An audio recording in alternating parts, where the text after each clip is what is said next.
Hello, everybody. We're just getting ready, Angelika and I, and we are going live on Facebook, YouTube, Twitter, and the website. And it's going to take about 28 seconds for that to complete. And then we'll be live everywhere and let the lesson commence. Okay. It just gives us a chance to settle in, really. Okay, before the clock finishes and the card disappears and you see Angelika and I. 3, 2, 1. And there you have it. We're here. Hello, Angelika. Hello, Stephen. Long time no see. Right, as you can tell from the shadowing today, there is sunshine in devices. It's trying to get through cloud cover, but we do have sunshine. So welcome to the show. And this is, I'm going to read this out. I'm going to take that off first. This is Ask Angelika, German language tuition, idioms and tongue twisters. H, letter H. Season 4, episode 8. Angelika, would you like to explain what we're doing? Yeah, we're making our way through the alphabet, and for today I found some idioms where one of the key words begins with an H.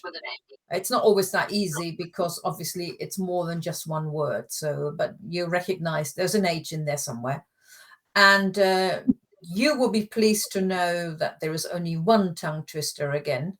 Purely because I only found one, and I think it's reasonably easy, but who knows? Time will tell.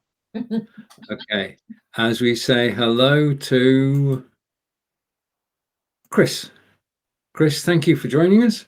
And Chris is saying hello, Stephen and Angelika. Thank you, Chris. And to everybody else who's watching live, wherever you're watching live from, welcome to the broadcast. So as Angelika said, it's tongue twisters, it's idioms, and it's the letter H. And watching in the group, hello both, can only stay a short time. Sorry, Kate. Okay, so thank you for saying it was you, and welcome.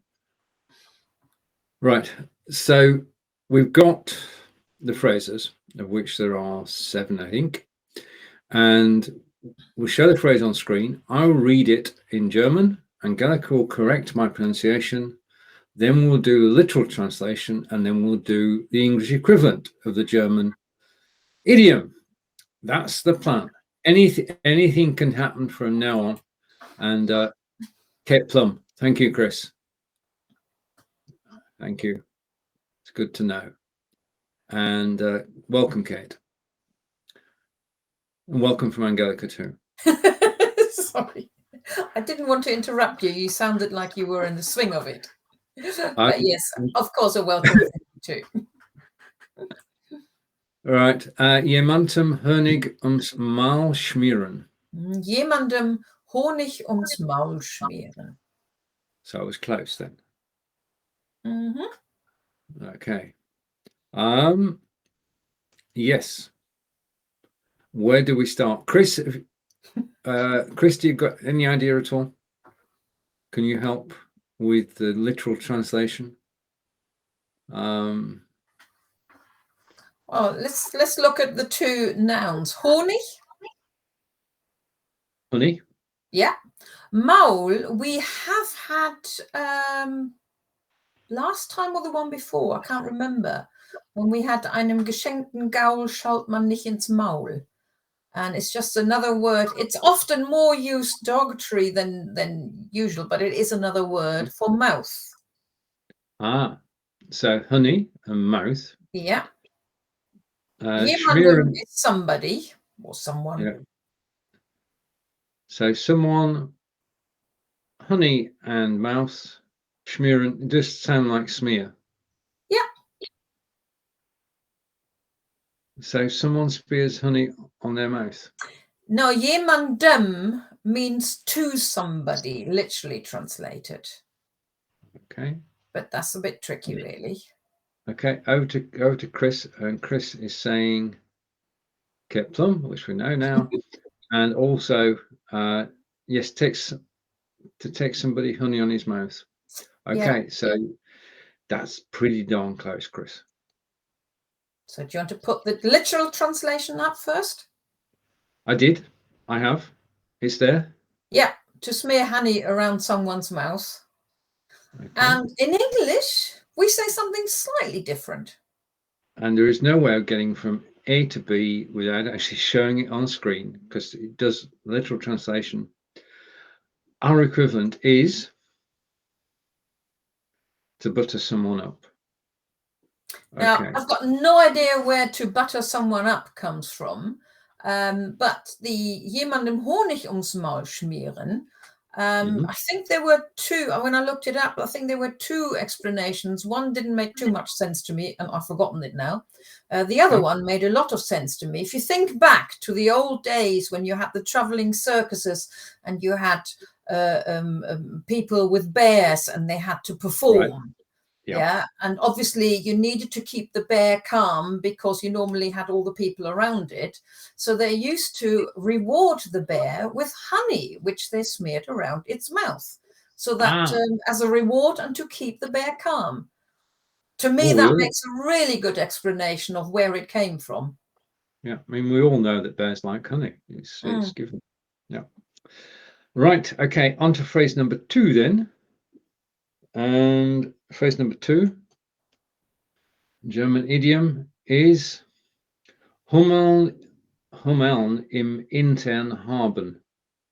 That's almost a nice French pronunciation, but it should be Hintern. Hintern, yeah. Right. Hummeln im Hintern haben. Right. Intern is I'm going to stay with French, derrière. Okay. A pain in the backside? Not quite. Hummeln are bumblebees. Bees. Let's just see a little. Chris, any ideas? Okay. Okay, so we're going to go with a literal translation, which is phrase 2 is bumblebees in one's backside. Yeah, I was being polite as well. I used backside. I could have used other words. Right, and over to Chris, and Chris is saying no idea. Keine Ahnung. Das ist ich auch. So we'll go with. Bumblebees are very, very busy, aren't they? And there's a lot of movement going on with bumblebees. Yes.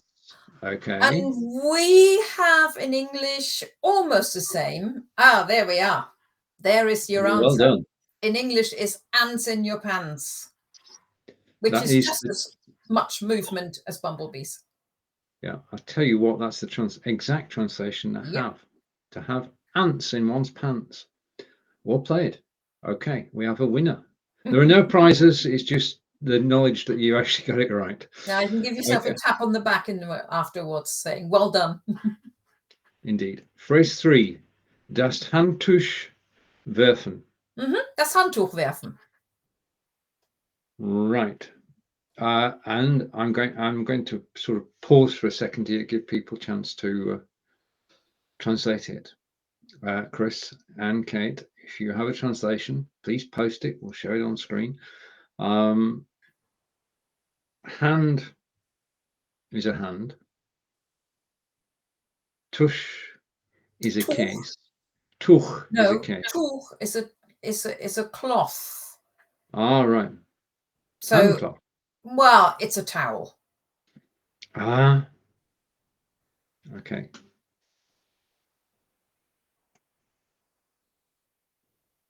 Throw in the right. Okay. That's Kate's English equivalent. So let's go with it. And the literal translation is to throw the towel. Okay. And of course, we say to throw in the towel. Right, to give up. Do you know where that comes from? No, let's go back to the original phrase. So we actually say the same in German and in English. In German and English, we throw in the towel. It comes from the boxing ring. It does, yeah. Wow. Right, I wasn't able to translate it, but I did know where it came from. That's a win. Okay, wins all round this week. So phrase number 4. Danach, kräht, kein, Hahn. Danach, kräht, kein, Hahn. Okay. Hahn is a hen.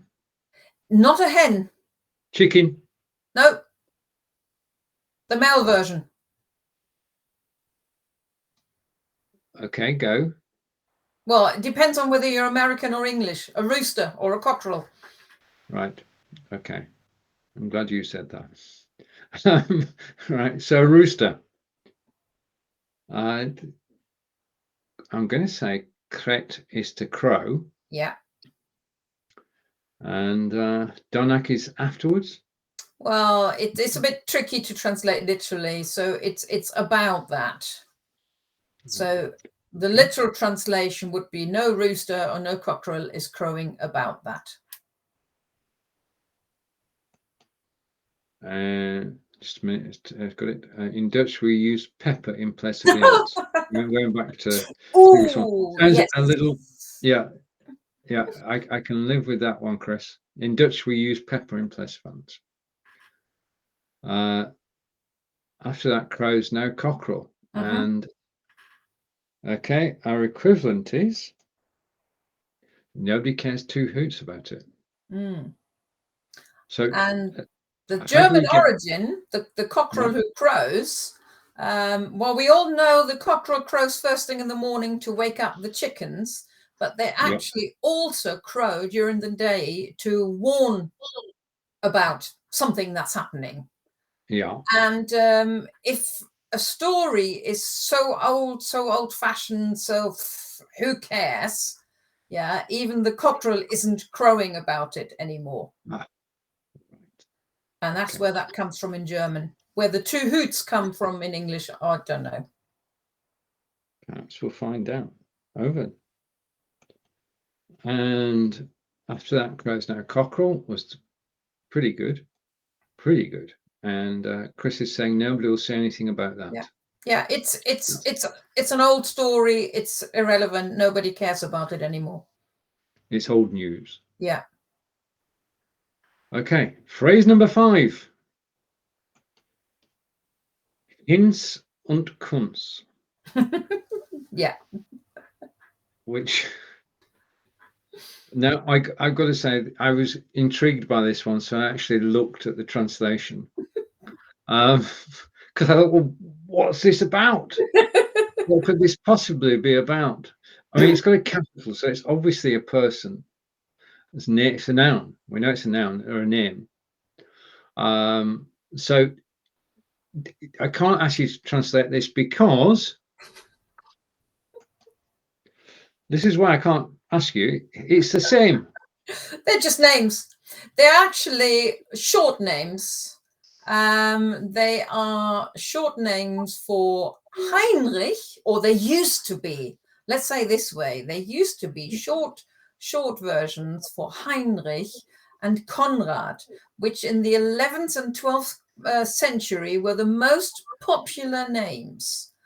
And if every Heinrich and Konrad knows something, because there are so many of them, that would be the same as in English. Anyone? Let's have a go. And keine Ahnung. Keine Ahnung. Okay, we stumped Kate. And Chris is saying no idea either. So there we go. And I wouldn't have an idea, because to give us 2 names. Well, in English it's 3 names. Same idea, but 3 names. Okay. Actually, the phrase we would use in England is every Tom, Dick and Harry. Yeah, if every Tom, Dick and Harry knows it, then everybody knows it. And my guess is it's probably the same reason why they've used Tom, Dick and Harry and why they've used Hinz and Kunz in German. So we've gone from two popular German names in the 11th and 12th centuries, Heinrich and Karl. No, it was Conrad, and they Conrad. were shortened to Hinz and Kunz. Right. Okay. Literal translation is the same, and then magically we end up with Tom, Dick, and Harry. Okay. All right. Phrase number 6 then. Mit jemandem ein Hühnchen rupfen müssen. Ja, mit jemandem ein Hühnchen rupfen müssen. Yeah, I've got to say, when we did season 1, episode 1, my pronunciation wasn't as good as it is now, because No, I used to get corrected all the time. So lessons must be going well. Right, Hühnchen is a chicken. That's a chicken, yeah. I've got my chicken. Right, okay. Müssen is must. Yeah. Or to have to, which we tend to use in English. Yeah. Okay, I need some help. This is Ask the Audience. So Kate, Chris, have you got any idea on the translation? Mit jemandem ein Hühnchen rupfen müssen. We know there's a chicken in there. Yeah. We know there's a must in there. Then we know there's someone in there with everyone. Now with somebody, yeah. With somebody, a chicken. I don't know. Have we got any more guesses? Okay. So you're stuck on rupfen. I'm stuck on rupfen, yeah. Yeah, which is to pluck. Right. Somebody must pluck the chicken. Well, mit jemandem is to, and müssen, as you said, is must or have to. It's to have to pluck a chicken with somebody or someone. Right. Okay. Chris is coming with an answer. To have to pluck a chicken with somebody, and to Chris. To call a chicken with somebody. Okay, we were close. You were very close, Chris. Yes. Although calling a chicken and plucking a chicken, I think the chicken will tell you there's a slight difference. Well, is which would the chicken prefer? Yeah, I talk to our chickens, and I know that they enjoy being talked to. It'd be a different thing if we actually. Well, we will never do that. They will never be on a table. The question is now, what's the English equivalent? Well, because that's good. if you have to pluck a chicken with somebody, this is an idiom. So we're not talking literally about plucking a chicken. No. Although the origin comes from that, which I will explain in a minute. Have an argument? No, it's more afterwards, possibly. I'm going to be rescued by Kate. And Kate's saying to ruffle feathers. Ruffle feathers, that probably would work as well. That wasn't the one that I've chosen as the English idiom, but yes, that would work as well, I guess. Okay, so to have a bone to pick with somebody. Okay. Now, I've got no idea where the English equivalent comes from. The German, mit jemandem ein Hühnchen rupfen müssen. If you think, we're talking about the old days when people sat there and literally plucked chickens by hand. And it was a very long, tedious job, but it didn't take much concentration. So it was the perfect time to sit with somebody and clarify a discussion or an argument. Okay. Where the bone comes from, why we say in English I have a bone to pick with you, I don't know. I don't know. Perhaps we can. Well, you've researched already, so. Well, I've researched the German one, so the German one makes sense to me, but I haven't researched the English one, so I don't know where that comes from. Well, perhaps there were two chicken legs and they were being fought over. Who gets the breast and who gets the leg? Great question at Christmas time. I don't know. Okay. Now your favorite. Okay, now these are specially labeled phrase tongue twister phrase number 1. It's the only one there is. And I've actually scrolled it this time. Hans, hört, hinterm, Holzhaus Hubert Hansen, heiser, husten. Yeah, every word starts with an H. How cool is that? Well played. Oh, to you. Go on. Hans hört hinterm Holzhaus Hubert Hansen heiser husten. I'm even quicker than the scroll because I've got it in front of me on the screen.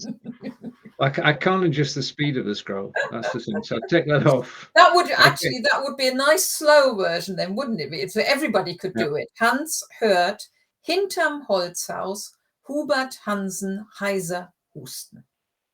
Right. Okay. Now, this next one, I'm gonna change it. I'm gonna go for it here. I'm gonna edit it. I'm gonna put it like that and see how this works. Okay. There is an English tongue twister. No, it's not. This is just a translation. In English, it isn't a tongue twister. Right. This will make no sense whatsoever, but I'm going to read it anyway. Hans hears Hubert Hansen coughing hoarsely behind the wooden house. Yeah. That's the literal translation. It is. It isn't a tongue twister in English, but you can see, because in German we've noticed every word started with H. Yeah. Whereas here in English now it doesn't, although almost. We've got quite a few H words here, but not quite. Oh. So it's not much. It wouldn't be much of a tongue twister. It would be pretty boring as a tongue twister because there's no fun in that sentence. But in German, because every word starts with an H, it's a bit more fun. Okay, I'll edit that one too because it'll make life easier. Because that will all show on screen. That's better, isn't it? Yeah, see, all H's. Okay. Hans hört hinterm Holzhaus Hubert Hansen heiser husten. Okay. Right, now, you've listened to me mangle the German language. No, What's going to happen now? Thank you. Hey, I win. What will happen now is Angelika will read the German and I will read the English. So you get perfect German and almost perfect English. So we're going to recap. Let's go. Jemandem Honig ums Maul schmieren. It also means I've got twice as much work to do because I've got to do. I didn't realize that. I've got to do the literal translation and the equivalent English phrase. The literal translation is to smear honey around someone's mouth. And our equivalent is to butter someone up. Okay, over to Angelika. Hummeln im Hintern haben. And in this case, the German's actually shorter than the English because the English is to have bumblebees in one's backside. Well, but the English idiom is just as short. Okay, well, actually, the English idioms is shorter. To have ants in one's pants. Because we just say ants in your pants, isn't it? Even shorter. And Chris said in Dutch we have pepper in place of ants. Okay, right. I don't fancy either of it. No, neither do I. Right, phrase 3. Das Handtuch werfen. Literal translation, as we learned earlier, is to throw the towel, and the English equivalent of the idiom is to throw in the towel. Okay. Phrase 4. Danach kräht kein Hahn. Oh, you said that so well. you put emotion into it. Can I do the same with this? No rooster, cockerel is crowing about that. Okay. Okay. I'll stop with the accents. Nobody cares 2 hoots about it. Phrase number 5. Hinz and Kunz. And my translation, well, Angelika's translation is Hinz and Kunz, which are German names. And our equivalent is every Tom, Dick and Harry. So we've got 3 people, you've only got 2. So yeah. We win. Phrase 6. Mit jemandem ein Hühnchen rupfen müssen. And the literal translation is to have to pluck a chicken with somebody. Okay. I've actually done that, you know, with my uncle. I've done it. He had a farm and he kept chickens. And my aunt said, "We need a chicken for dinner." So no option but to have a bone to pick with somebody is the English equivalent, right? Yes. Tongue twister time. I've done it once with my grandmother, pluck a chicken, but we didn't have any arguments. We just had a nice conversation. Okay. Yeah. Hans, hört, hinterm Holzhaus Hubert Hansen, heiser, husten. Brilliant. And I get the easier task of reading out the English, which is Hans hears Hubert Hansen coughing hoarsely behind the wooden house. Wow. Okay. So that was H, wasn't it? That Yeah. was, remind ourselves, that was idioms and tongue twisters, letter H. Angelika, I'm going to, well, no, I can't guess. What's when are we live next, and what's the program going to be? Well, we're live next in 2 weeks' time. I've got no idea what date that is. Hang on, let me check. That will be the 29th of October. And hopefully I will find enough idioms and hopefully a tongue twister with a letter I. I actually guessed that would be I.